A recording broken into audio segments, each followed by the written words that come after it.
Bueno, y como lo prometido es deuda, venimos con la segunda parte de la reactivización, que es cuando ocurre ejemplos. Venimos también con 3 preguntas que se nos quedaron del antiguo, bueno, del pasado podcast. Y vamos a retomarlas, chicas. ¿Cómo están? Muy bien, muy ¿Tanto bien. tiempo sin verlas? ¿Qué tal? ¿Todo bien? ¿Todo? ¿Cómo fue el transcurso de la semana? Muy bien. Hay que ponerle un poco de humor a esto porque este tema es bastante serio. Ok, quedamos en qué causa la revictimización y vos Ok. explicabas. No, les decía que vivimos en un sistema que es muy poco empático con las personas que han sufrido violencia, ¿verdad? Entonces tenemos una enorme tendencia a juzgar. Yo creo que en el fondo todo el mundo tiene como un abogado, una abogada por dentro, ¿verdad? Así muy juzgona. Uno que claro, que y el otro quiere no seas dar tan un prejuicioso y el criterio, otro, pero... Ya. Pero eso nace de que queremos entender el comportamiento humano. Queremos entender por qué se dan cierto tipo de fenómenos. ¿Qué es lo que pasa? Que el recurso que tenemos para entender el comportamiento humano es el sistema patriarcal. Desde ahí medimos y valoramos cómo la gente se comporta. Entonces, es más fácil decir que una mujer es violada porque está en un lugar en el que no debería estar, ¿verdad? Porque usa ropa que tal vez no debería utilizar, ¿verdad? Que entender que hay toda una construcción social donde el poder ha sido ancestralmente delegado en la masculinidad, donde eso nos complejiza demasiado el análisis. Y lo vacilón es que donde la gente dice no debería estar así o no debería vestir así, es lo que más comúnmente todo el mundo hace. Entonces, ¿por qué recriminar a una persona porque estaba ahí o porque vistió así? O, ¿verdad? Es algo que no tiene lógica. A veces ni siquiera tenés que estar. También depende del momento. Sí. Hay un caso en España, que por cierto también pueden buscar el documental en Netflix, de una chica que en 1999 desaparece. Ella iba camino a su casa después de una fiesta y desaparece, ¿verdad? Resulta que su mamá se había divorciado del papá hacía muchos años y la mamá tenía una pareja que era mujer, ¿verdad? Y ya habían sido pareja como por 11 años, habían terminado la relación. Y todo el mundo decidió que era la exnovia de la mamá la que había asesinado a la chica, ¿verdad? Habían colillas de cigarrillo que el ADN decía que era de un hombre. La señora esta tenía una coartada de dónde había estado al momento del crimen, ¿verdad? Es decir, todo indicaba que no había sido ella la que había matado a la muchacha. Aún así la metieron a la cárcel. Estuvo en la cárcel varios años hasta que asesinaron a otra chica y una policía mujer, tengo que decirlo, ¿verdad? Se da cuenta de las coincidencias con este otro caso mucho más viejo y vuelven a hacer los exámenes de las colillas de cigarro y tal, y resulta que el asesino era este otro tipo que había matado a esta otra chica. Entonces, ¿con esto qué quiero decir?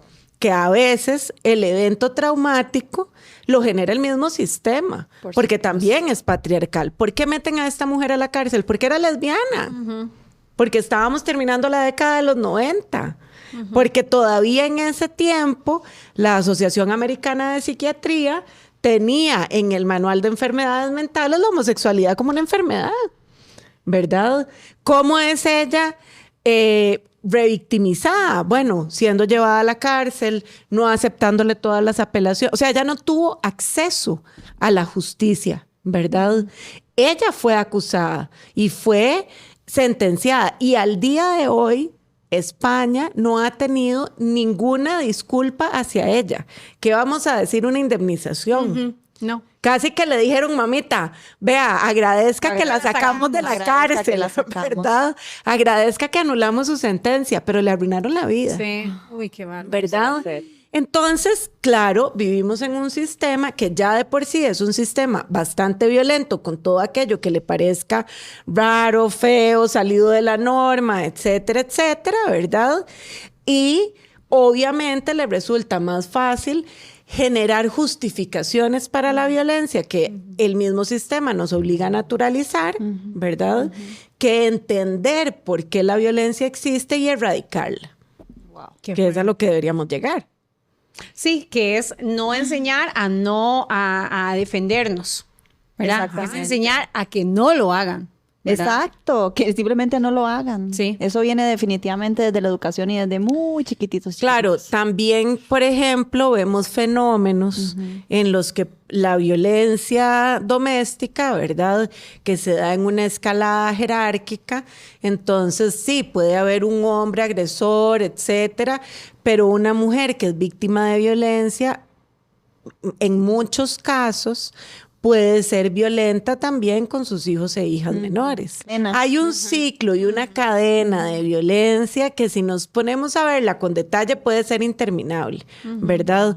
Entonces, claro, estos niños y niñas, por ejemplo, que viven en espacios familiares donde hay violencia, terminan siendo también víctimas de la violencia, ¿verdad? Sí, y aquí digamos, está el caso del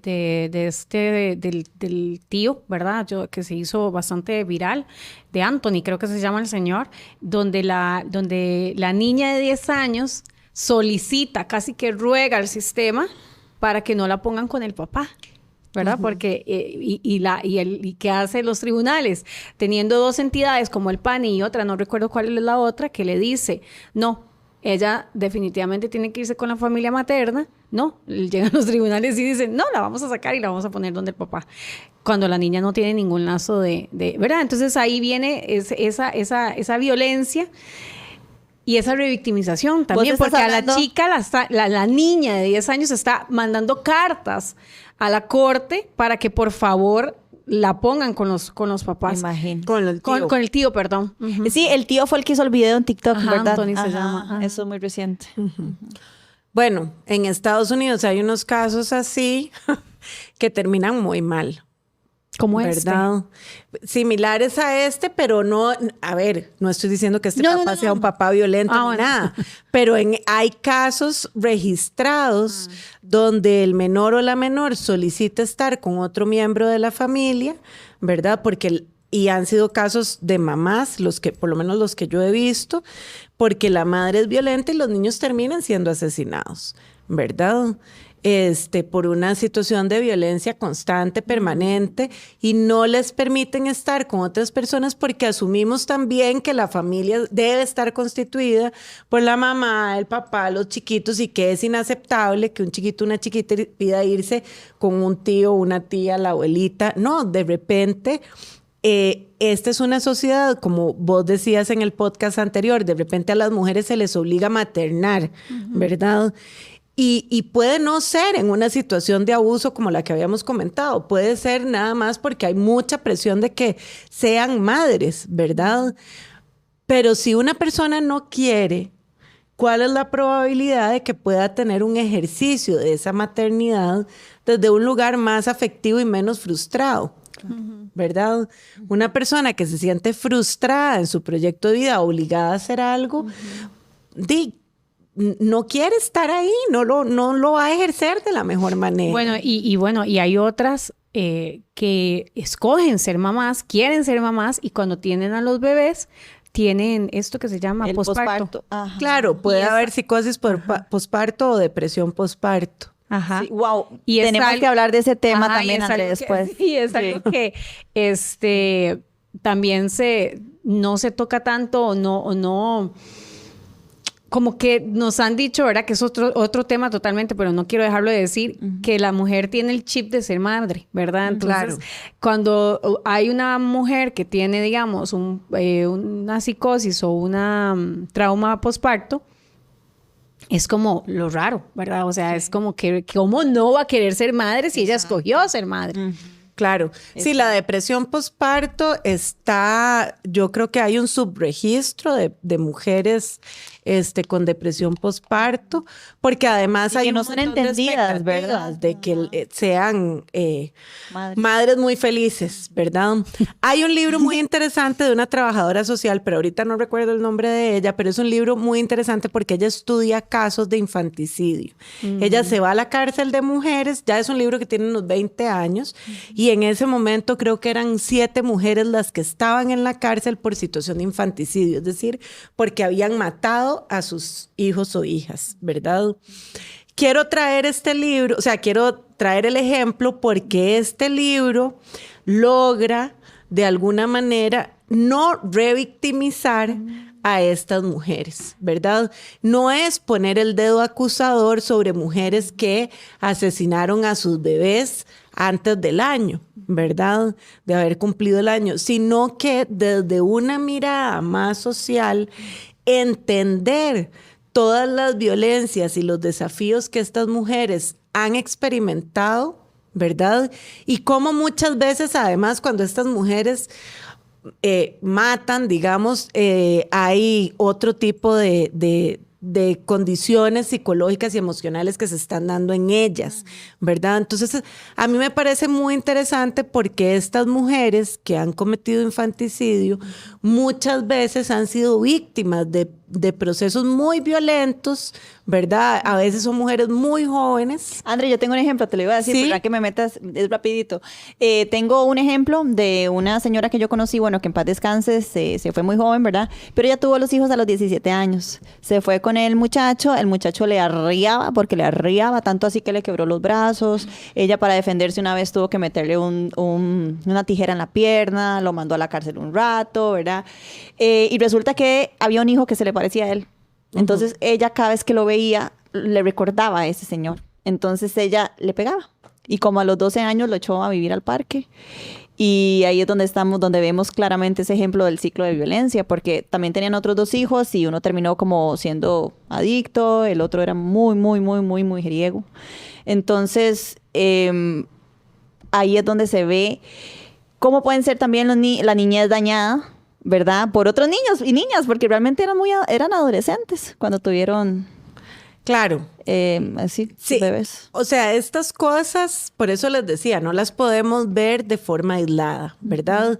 El fenómeno de la violencia, de que alguien se convierta en una víctima o de la revictimización, es un fenómeno social y como fenómeno tiene múltiples causas, ¿verdad? Ahora, sí es importante entender que cuando una persona ha sido víctima de un evento traumático, nosotras, está dentro de nuestras posibilidades no seguir revictimizando a esa persona, ¿verdad? ¿Cómo?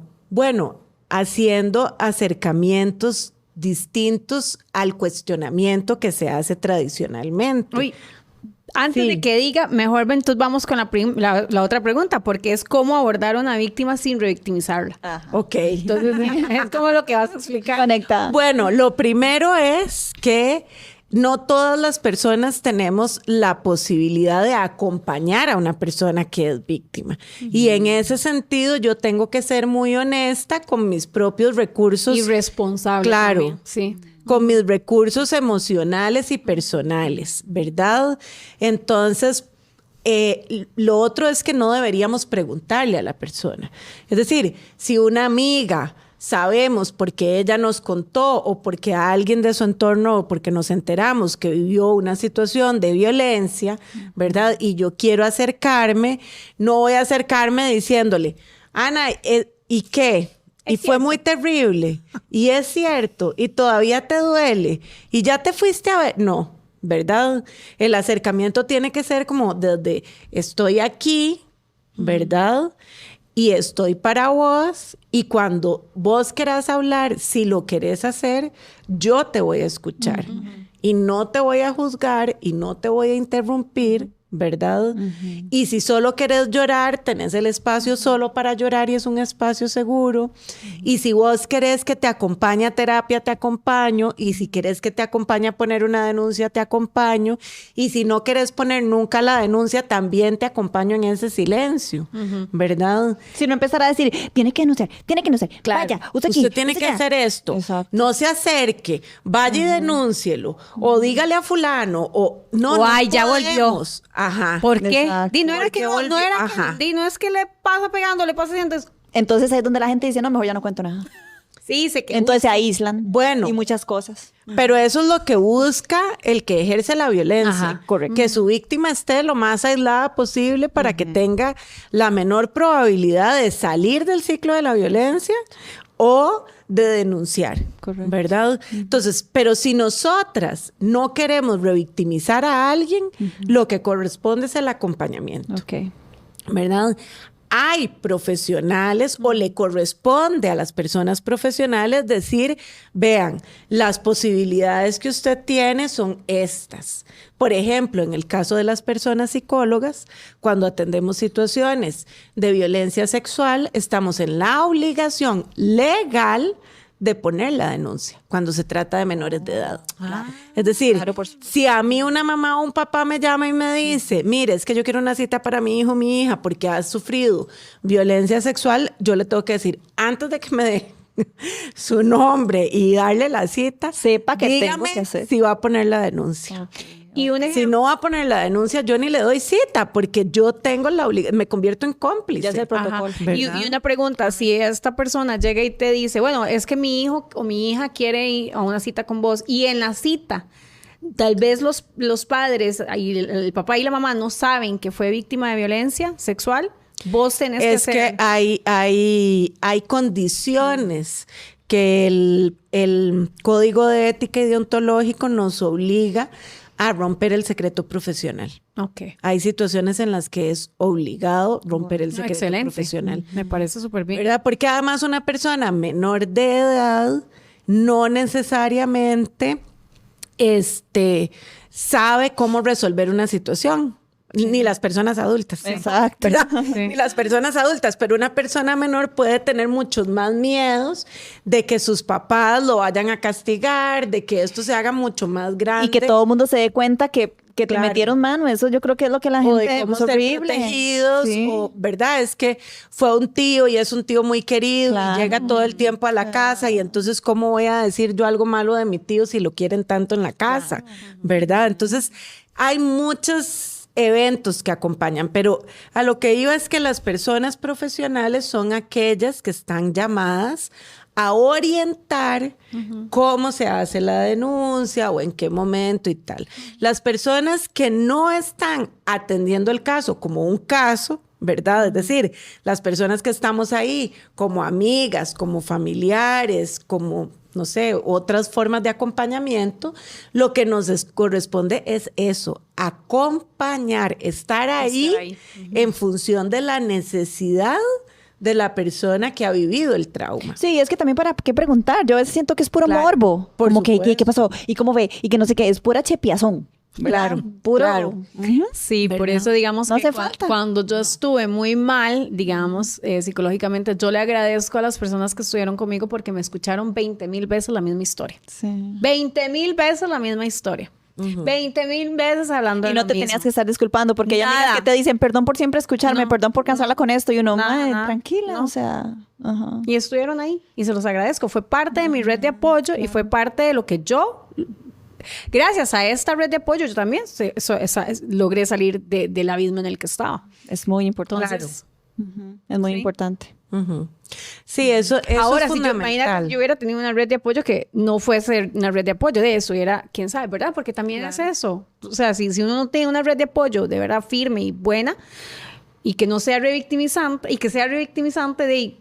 No hay forma. Es que no hay forma, porque qué feo es contar algo y saber que ya te van a juzgar. O sea, qué bonito es contar algo y decir, venga, yo la abrazo y tranquila, porque aquí voy a estar. O sea, yo le creo y vamos con todo. O sea, qué bonito que le digan eso, a que le digan, ¿cómo? Pero de ahí, ¿usted dónde, cómo era que usted andaba vestida? ¿Dónde andaba Claro. metida? Y es que era muy de además, noche. En mi caso no fue algo así. una agresión sexual, pero sí fue, digamos, feo. Entonces, Estamos hablando también de todo, o sea, englobamos todo, ¿verdad? También hay que entender que muchas veces las personas que han sido víctimas de algún evento traumático se van a sentir mejor acompañadas o entendidas por una persona que haya tenido una vivencia similar, claro. ¿verdad? Entonces tampoco nos sintamos mal de que a mi mejor amiga le pasó algo terrible y no me lo contó a mí, pero se lo contó a la otra. Va a buscar con quien sienta un poco más de empatía. O en el Y momento, eso es el está momento que bien. uno quieres hablar y otros sí, ¿verdad? O sea, Claro. Entonces hay que ser como respetuosas y cautelosas de eso, ¿verdad? Tampoco porque yo haya vivido una situación similar le voy a decir, bueno, yo lo que hice, ¿verdad? Es que a mí me sirvió, ¿verdad? A mí me sirvió hacer este proceso con tal persona, o a mí me sirvió ir a tal grupo y poderlo hablar. Yo siempre digo el poder de las palabras. Vea que solamente esa variante que hizo Andre ya se vuelve todo más empático. O sea, cambió el yo. Por a mí me sirvió. A mí me sirvió eso. Ajá. O sea, es como... Claro, porque yo puedo hablar desde mi experiencia. Sí. Pero no puedo tener certeza de que eso que yo hice para sanar va a ser efectivo en otra persona. Sí, es como automedicarse, digamos. Entonces, claro, yo no le puedo imponer un proceso de sanación. Uy, bueno, vean, para terminar, porque yo creo que nos queda poquísimo tiempo, ¿cómo salir de un proceso de revictimización? ¡Wow! Aquí viene. Sí, vieras que antes yo también te quería extender esa pregunta, porque yo sé que hay un protocolo que pone en psicología en el hospital y cosas así, ¿verdad? Pero al menos, bueno, hay gente que no lo toma. Hay otra gente que sienten que son revictimizadas. Bueno, que me han contado, ¿verdad? Espero que hayan casos de éxito también de personas que les ha ayudado mucho esa psicología. Pero, ¿cómo ves vos esa parte? No sé si algún momento has vivido esa parte. No me voy a adentrar en cómo son los protocolos en la caja, ¿verdad? Porque hay todo un cuestionamiento de cómo se debe hacer psicología desde la institucionalidad pública, ¿verdad? Yo tengo mis percepciones particulares. Sin embargo, es muy importante el acompañamiento, ¿verdad? El acompañamiento profesional. ¿Por qué? Porque una persona que ha sufrido una situación de trauma muchas veces no siente que tenga las herramientas para salir adelante de esa situación de trauma. Y aquí es muy importante entender que yo puedo haber vivido violencia doméstica, puedo haber vivido violencia sexual, puedo haber vivido... pero eso no define mi identidad como persona. Cuando yo logro entender eso, ¿verdad? Empiezo un proceso de sanación. Cuando yo logro entender que el evento sexual no me convierte a mí en una persona abusada sexualmente y que eso va a ser la etiqueta de mi personalidad, entonces empiezo a sanar porque me doy cuenta que hay muchas otras cosas en mi vida que no tienen que ver con eso, que no pasan por ahí y que tal vez hasta me definen más que ese evento en específico, ¿verdad? Entonces, ese primer acompañamiento emocional y ojalá terapéutico es fundamental, ¿verdad? Lo otro es empezar a entender que todos los seres humanos tenemos un bagaje de herramientas emocionales que nos han permitido salir adelante de otras situaciones, tal vez no tan traumáticas, pero todas las personas desde que abrimos los ojos al mundo tenemos retos y tenemos situaciones que son complejas a nivel emocional y las vamos enfrentando y vamos creando un instrumental de herramientas que nos sirven para otro tipo de eventos que también se acompañan de tristeza, de frustración, de enojo.